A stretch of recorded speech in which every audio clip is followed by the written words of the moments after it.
Paint booth में लगी हुई है, that is this mini Cooper. और गाड़ी के अंदर पिकअप इसका लो था, तो भी EDR इंटेक हमने इसका पूरा प्रॉपर क्लीन करा है। जिसपे हम स्टेज 2 ट्यून कर रहे हैं, BMC का एयर फिल्टर लगाने वाले हैं।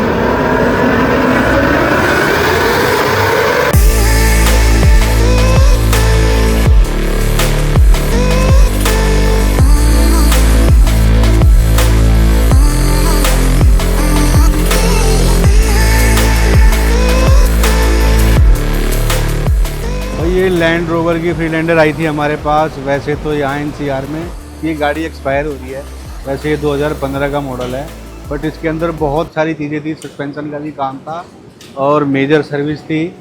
EDR इंटेक भी हमने इसका क्लीन करा है और पूरी कम्प्लीटली इसकी सर्विस करी है।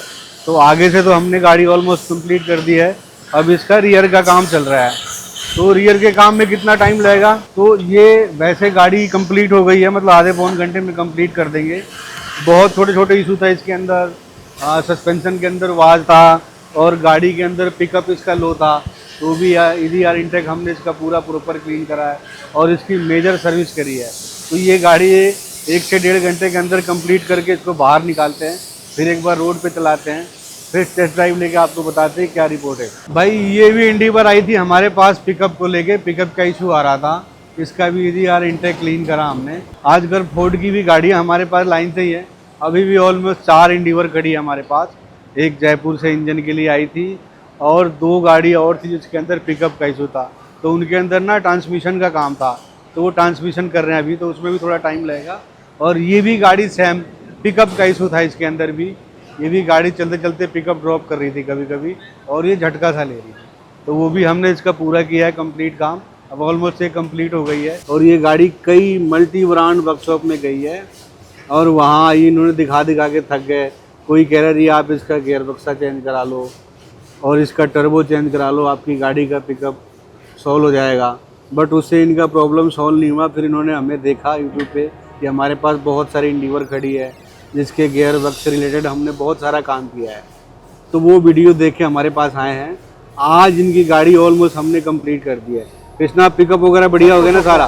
बिल्कुल ओके है।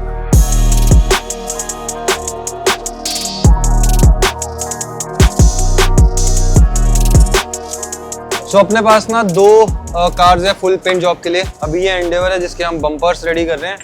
अब ये बम्पर्स ना पहले भी पेंट हुए थे, तो हम इसके फ्लॉज जितने मिनिमाइज कर सकते हैं वो कर देंगे, क्योंकि ना क्लाइंट की डेडलाइन बहुत पास है। उन्होंने बहुत लेटर स्टेजेस में डिसाइड किया कि इस पे पेंट होना है एंड हम अभी इसका बेस प्रिपरेशन का अभी काम पैरेलल ही कर रहे हैं जो पूरी गाड़ी पे चल रहा है। एंड आप देख रहे हो जितने इसके दरवाजे थे, जहाँ जहाँ भी डेंटिंग की रिक्वायरमेंट थी ना, वहाँ पे डेंटिंग निकाल के प्रॉपरली फिर उसके बाद जो है बेस पे काम किया गया। अभी हम इसको सैंडिंग भी करेंगे ताकि इसकी फिनिशिंग प्रॉपर आए। एंड दूसरी गाड़ी है वो बहुत स्पेशल, बहुत यूनिक कार है। जो सेकंड कार है वो अब यहाँ हमारे पेंट बूथ में लगी हुई है, that is this mini Cooper.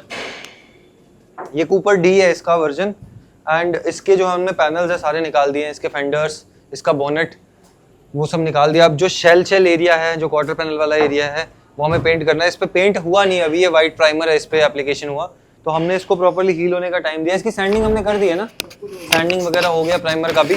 तो अब हम इसके आज पेंट कर देंगे, इसको कल करेंगे, ठीक है। तो अभी क्या इसको थोड़ा और टाइम देना सेटल होने के लिए, तो ये थोड़ा और टाइम देंगे क्योंकि शायद अभी हमारी टीम को पूरा वो नहीं लग रहा है कि प्रॉपर्ली हील हुआ है, तो वेट करेंगे। जैसे ही प्रॉपर्ली हील हो जाएगा फिर इसके बेस पूरा सेटल हो जाएगा, देन हम इस पे पेंट भी करने वाले हैं। पैरेलली जो एंडेवर के और भी पैनल्स हैं ना, अभी 3.2 लीटर एंडेवर में हमारे पास एक ये भी खड़ी है जिसका इंजन पूरा कम्प्लीटली वर्क हो रहा है और पैरेलली हम इसके बोनेट पे काम कर रहे हैं जहाँ इसका डेंट निकल रहा है। अभी आप देखोगे ना तो ये डेंटिंग पूरा ऐसे पूरा टूल से यूज़ किया जा रहा है, डेंट पुलर। देखो आप, इससे ना जितने भी छोटे छोटे माइन्यूट डेंट्स होते हैं उसको भी निकाला जाता है ताकि वो फिनिशिंग जो है ना वो OEM लेवल फिनिशिंग वो मिले एंड आगे चल के गाड़ी में ना ये सारी चीज़ें फिर छोटी छोटी उभर के ना आए और गाड़ी ख़राब ना दिखे।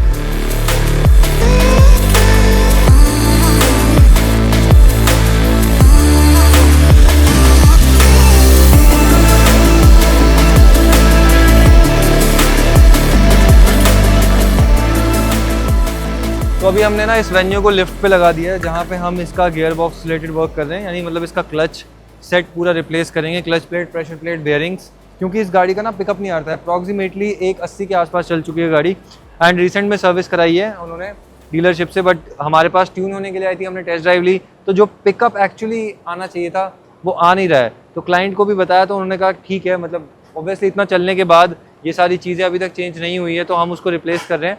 प्लस इसके जो इंजेक्टर्स थे उसमें भी फॉल्ट था, मैंने कल भी वीडियो में हमने कवर किया था, तो उस चीज़ को भी हम रेक्टिफाई कर रहे हैं, इंजेक्टर रिलेटेड वर्क को। एंड इसका जो हमने इनटेक और EGR वगैरह था वो प्रॉपरली क्लीन कर दिया था। तो आज हम इंजेक्टर्स रिलेटेड वर्क एंड इसका गियर बॉक्स उतारने वाले हैं, ताकि जो इसका पिकअप एक्चुअली आना चाहिए ना वो आ नहीं रहा है, तो उस चीज़ पे काम करके इसको पूरा रेक्टिफाई करके एंड इस गाड़ी को आप देख रहे हो कहाँ से आई है, वापस इलाहाबाद भेजेंगे। रेड शेड में बहुत रेयर दिखेगी आपको रोड पे, ज़्यादातर ये ब्लैक एंड वाइट में ही आपको मिलेगी। तो इस गाड़ी पे आज हम करने वाले हैं comprehensive service related work, plus इसको डायग्नोज कर रहे हैं फुल्ली। तो सबसे पहले लिफ्ट पे लगने से पहले भी हमने इसका पहले टेस्ट ड्राइव लिया एंड अब इसके बाद हम इसको थॉरोली डायग्नोज कर रहे हैं कि इसमें कोई प्रॉब्लम्स तो नहीं है, क्योंकि ये भी 1 लाख प्लस चल चुकी है गाड़ी। तो हम इसको प्रॉपर्ली डायग्नोज करेंगे, फिर उनको इन्फॉर्म करेंगे। अगर कोई वर्क नहीं होता है तो हम इस पर नॉर्मल सर्विसिंग जो है वो प्रोसीड कर लेंगे।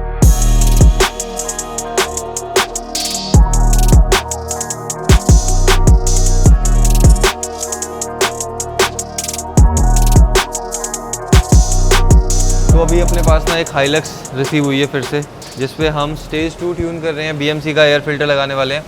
अब ये सबसे पहला बेसिक चीज़ होता है कि उसके जो मैप्स हैं उसको स्टॉक करना और उसको पहले रीड करना। हम पहले रीड करेंगे, रीड लेंगे पूरा डेटा का और उसको चेक करेंगे कि उसमें एक्चुअली कोई फॉल्ट तो नहीं है या कोई फॉल्ट कोड्स तो नहीं आ रहे हैं स्क्रीन में, जिसकी वजह से आगे चल के प्रॉब्लम्स हो सकती है।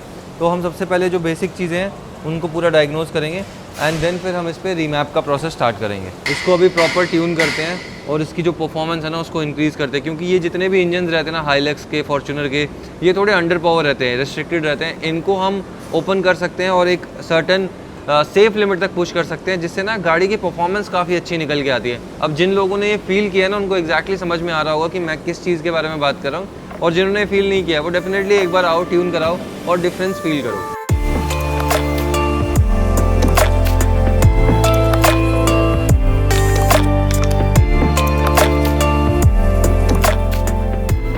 भैया इसमें गियर बॉक्स में भी इशूज़ है। अच्छा। गाड़ी चलाने पे गियर शिफ्टिंग पे झटका लेता है। अच्छा। और गाड़ी में काफ़ी सारा काम है, EGR पूरा चौक हो रखा है, DPF भी क्लीन करना है और इसका मेन पुल्ली वगैरह सारा रेडिएटर वगैरह चौक हो रखा है। गाड़ी ओवर हीटिंग का भी दिक्कत है, साथ में फिर गियर बॉक्स का भी दिक्कत है, झटका लेता है।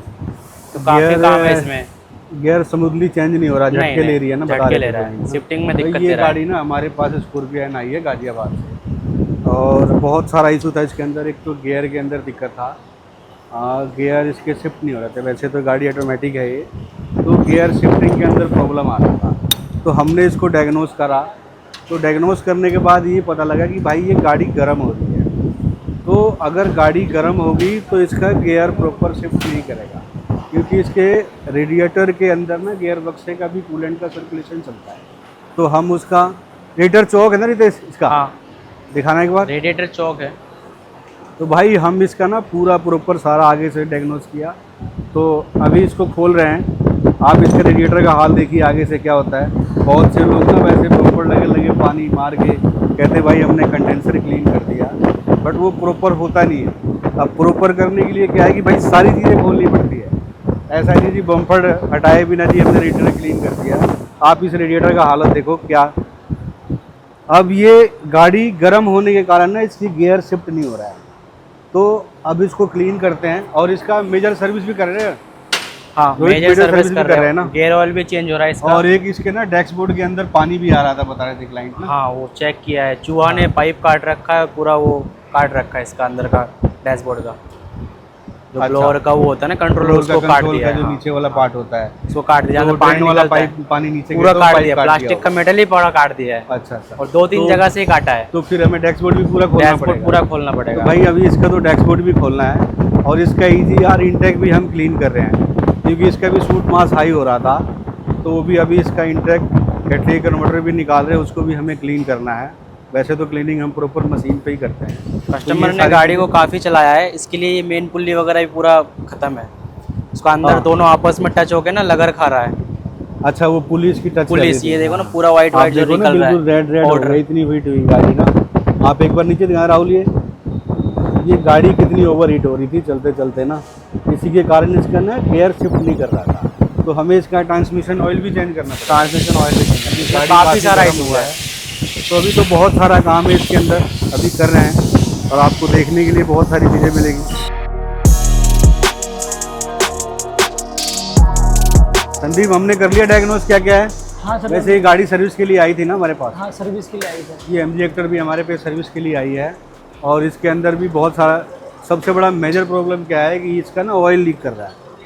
और ये ना कर रहा है। ये 2-3 बार दिखाया, उन्होंने बोला कि भाई इसका ऑयल का लेवल कम हो जा रहा है, तो बहुत से लोगों ने बताया जी इंजन इसका ऑयल खा रहा है। और बाकी ब्रेक का क्या कंडीशन है? ब्रेक पैड चेंज ही कर दो इसका ना। हाँ। Brake pad. और रियर वाले कैसे हैं? रियर के भी रिप्लेस कर दो। और प्लेट कैसे हैं? प्लेट की फेसिंग करनी पड़ेगी इसकी ना। प्लेट की फेसिंग होगी। हाँ, इसकी फेसिंग करा दो। और रियर वाले प्लेट कैसे हैं? रियर वाला तो रिप्लेस कर दो, ये नहीं चलेगा क्योंकि ना बहुत ही कट चुका है। कटा पड़ा है। और ये दोबारा इसको हम चेंज कर लें तो वो ज़्यादा बेटर। वही आगे वाला आप फेसिंग करा लो ठीक है। और पीछे का प्लेट मंगा लो और आगे पीछे का ब्रेक पैड मंगा लो।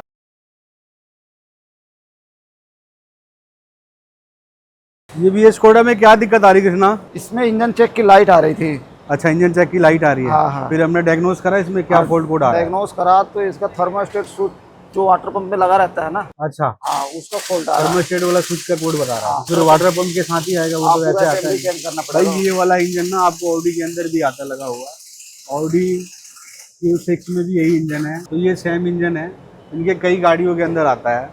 तो ये इसके अंदर एक लाइट आ रही है, चेक लाइट आ रही है, और जैसे गाड़ी आ रही है तो वो गाड़ी ना मिसिंग करने लगी। तो अभी एक बार हमने डायग्नोस करा तो इसके ना वाटर पंप के अंदर एक थर्मोस्टेट स्विच लगा होता है, तो उसका कोड स्कैनिंग कर रहे हैं, तो उसके अंदर वो फॉल्ट कोड बता रहा है।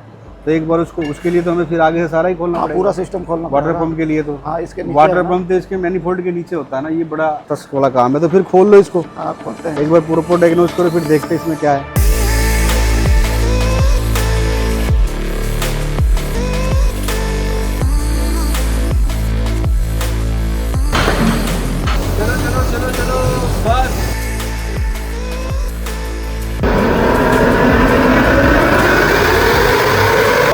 अभी एक वही है, बस रोलिंग देख रही थी सारा।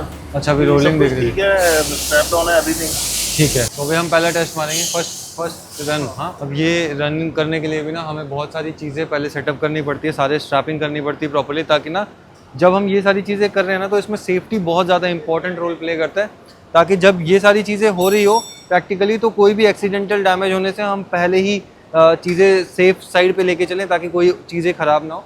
और अभी हमारे पास ये स्क्रीन है जहाँ पे हमें ना प्रॉपर डेटा दिखेगा। पहले भी काफ़ी सारे ब्लॉग्स में हमने ये जो है डायनो रनिंग की है अलग अलग कार्स की। फिलहाल अभी हम इस हाइलक्स की करेंगे। ये 115 किलोमीटर चली हुई है सिर्फ, जिसमें हमने स्टेज 2 ट्यून किया है। एंड अभी इस पर एक बार डायनो रन होगा और आपको दिखाते हैं कि कितना पावर प्रोड्यूस कर रही है स्टेज 2 ट्यून के बाद। तो अभी ना अगर आप देखोगे तो क्लाइंट ने ना इसके जो स्टॉक टायर्स है वो रिप्लेस करके इसमें बड़े अपसाइज टायर्स लगाए हैं, और ये बाहर भी आ रहे गाड़ी से काफ़ी। नॉर्मल हाइलक्स में आपको ये अलॉयज़ और ये टायर्स नहीं दिखेंगे।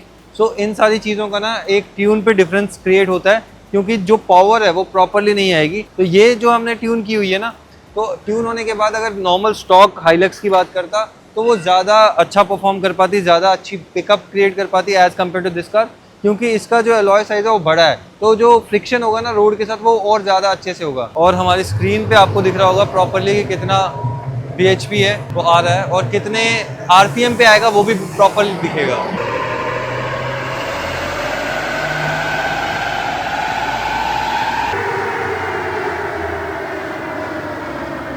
Okay, so we ended up making 268 horses and 594 Newton meter of torque. So basically you can see the yellow curve. The yellow curve is the torque and ये जो red वाली है ना ये horse power है. So ठीक है, it's quite मतलब जो है ना एकदम से smooth है. There are no flat spots. Stock में ना क्या होता है, somewhere around 2000 to 2500 RPM ना काफी flat spots आ जाते हैं.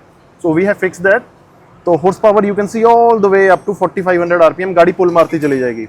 लेकिन इतना हाई हम जाते नहीं है. TCU with the help of TCU remap, ये इधर दिखा दो. We make it shift on 4000 RPM, क्योंकि 4000 RPM से ऊपर जाने का it doesn't make any sense. In fact अगर आप मैनुअल गाड़ी चला रहे हो ना, it's best to shift at 3500 RPM, क्योंकि ये देखो यहाँ से 35 के बाद हॉर्स पावर कर्व गिर रही है नीचे.